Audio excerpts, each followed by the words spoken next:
How do you actually grow in your career? Sometimes you're doing the work, you're putting it in, but you're not feeling like you're leveling up. And how do you do that? Whether it's that promotion or just to get to that next level. So that's what we're gonna talk about on this channel and in this video. I'm gonna have some unusual takes for some people. For those that don't know who I am, hi, my name is Kudzi. On this channel, it's about owning your life and taking action to live the life that you want for yourself, mostly focused on personal development and professional growth. So let's get into the video. In this video, I'm going to share 3 big tips that I've realized over the years. I, just like you, I'm trying to grow and level up and figure it out. There's twists and turns in everybody's life, but we can all learn from ourselves and other people. So I'm gonna share that with you. And on Sundays, I will be doing a live version where I go through the comments on this video, any questions you might have. So leave those down below if you have throughout the video, and catch me on Sunday where I'll be live and going through those questions. I'm trying to do this interactive community building thing, so I hope it works. But enough about that, let's get into the video. To really make sure these 3 tips land, let me tell you a story. Let me take you back a couple years ago. So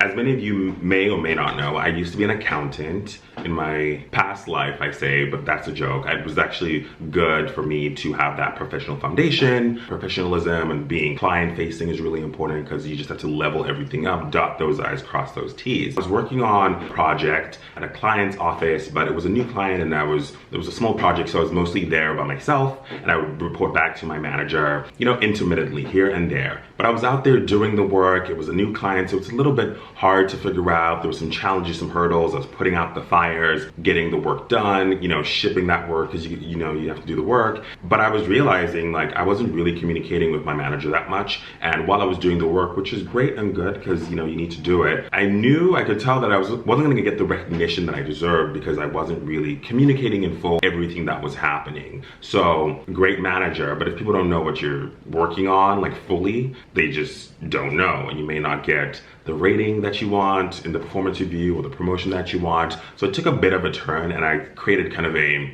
in-depth, real-time update approach so that I could make sure that she knew what I was up to, what issues I was dealing with, how I resolved those problems and got us to our end goal. And it kind of made this big kind of shift in our relationship where it wasn't just one about the work, which she can now have visibility into, which was really good, but also this trust relationship thing, which really had her feel that I could handle hard things, jump over the hurdle and get it done, because it's one of those things that people look for in terms of leadership and growth. And after that project, it got a really good rating, which was really good for me, great for career growth, great for all the things that people want, you know, recognition, promotion, or just recognition from peers or your boss, or whether it is the bonus or money or whatever that may be. Because everyone wants to feel like they've done a good job, if they've done a good job and that people actually see it. But it taught me a couple of things that I've really used in my life when I think about how do I make sure that I progress, particularly at work where, you know, we're all working a lot all the time. There's just the baseline work that we need to do, but how do you package that to show that you are ready for the next level? So these are the 3 tips I was gonna share, but I have tip 0, not before 1, 2, and 3. The first one, which I think is a foundational tip, because sometimes people try to jump corners and do crazy things, and I'm just like, there's foundations that you need to be doing.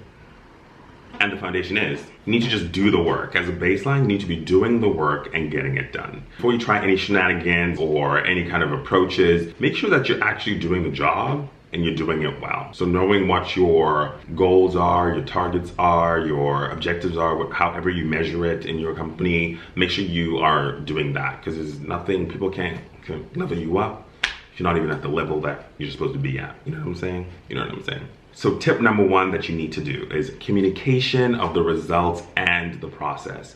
So most people generally show their supervisor, boss, manager, whoever, that they either achieved the goal or they didn't, which is important. Like we mentioned, do the work. But people don't magically know all the things it took to get there, all the hurdles, all the things that went wrong, all the issues that you had to identify, figure out a plan for, execute the plan, and actually get you to the goal. The reason why that is important, it's not so much to get a pat on the back that, oh my God, you did a good job, which sometimes it's always great to get positive feedback, but it's more so when people are looking for career growth and like who can be the next kind of leader for the team or manager or whatever the next level is. They're looking for that problem solving, analytical thinking, strategic thinking ability. So that's what a leader needs to have, that you can identify problems, figure out solutions, get it done. And sometimes if people don't know that these were the humps and hurdles to get there, they won't ever know.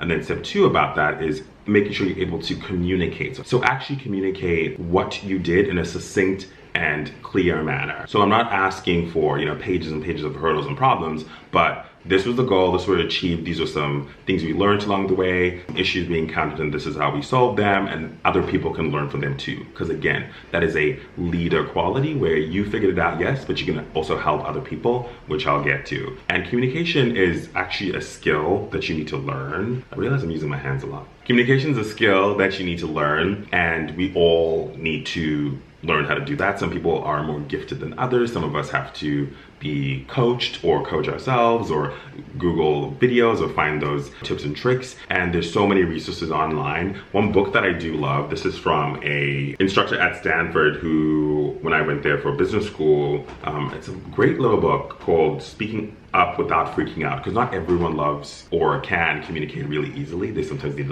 some help or some tips and some tricks. This is a great book. He taught a class, I think it was called Strategic Communication. I think that's what it was called. But Google something, find a book. I'll link this one down below. Whatever it is that you need to learn how to communicate well is really, really important. Tip 2 that I learned during that time when I was working remotely from my manager at the time is that build a real relationship. Yes, it's work. People like to work with people they like and people that make their lives easier, right? By solving those problems, but also being like an actual nice person, responsive, generous, kind, easy to work with, really, really important. And also just like a positive energy to the company, to the culture, because again, people like to work with people they like. And I think there's this thing where people think work is professional and not emotional, and for the most part it should be, but we're still human. We're still human beings. I'm a human being. That's why you see a lot of books about culture and how people should talk to each other and respond to each other, because you're still like a human being. We're not robots. I hope we're not robots. I want to actually like people that I work with. So be a good person and a nice person to work with and an easy person to work with, not combative, because that's also a leadership quality. How do you wrangle a group of people to not only do the job, but also have a positive place for people to work? Mega tip, I'm telling y'all. And then number 3, and this one's really important. Number 3 is not only focusing on yourself. I touched on it a little bit before about how to help others when you've solved a problem, but really number 3 is about that coaching mindset. How can you help other people do their job as well? So if I know how to do something and I see you stumbling a little bit or you're a little bit unsure, it's the first time doing it, be that person that jumps in and says, oh, let me help you, do you want to help? Or maybe they don't want help, but you can say, if you ever need any help, let me know, I'm here for you, but actually do help them. You can't be like scam helping if you need to do the work, because some people be scamming out there. Just actually help people and you'll find it'll go a really long way. 1, it builds relationships, like tip number 2, people like to work with people that they like. Actually helps the company and the business because people then figure out problems or issues or things they can't do quicker. But most importantly, again, it's that leadership mindset, that the team versus the individual mindset. How do we help other people grow? And it's such an important thing in life in general as well, because yes, you can win and you'll get all the stuff, but that's cool. What's even better is if we all get better together. And I think those 3 tips, on top of just doing your job well, which I said, you gotta be doing it. You gotta be starting from, I know what we're doing it well. And then 3 tips on top of that are really, really important, which is communicate the process and result to make sure that you are able to be a nice and easy person to work with and build relationships. And 3, make sure that you're not only growing yourself, but growing others by coaching them along the way. Let me know what y'all think. Let me know what y'all think in the comments down below. So that's me. Drink my matcha over here.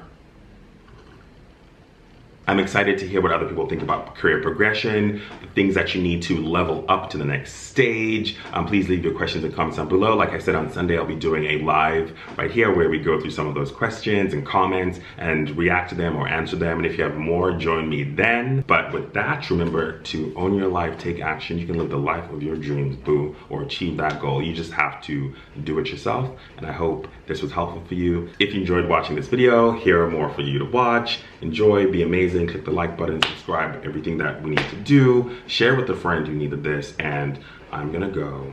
Goodbye.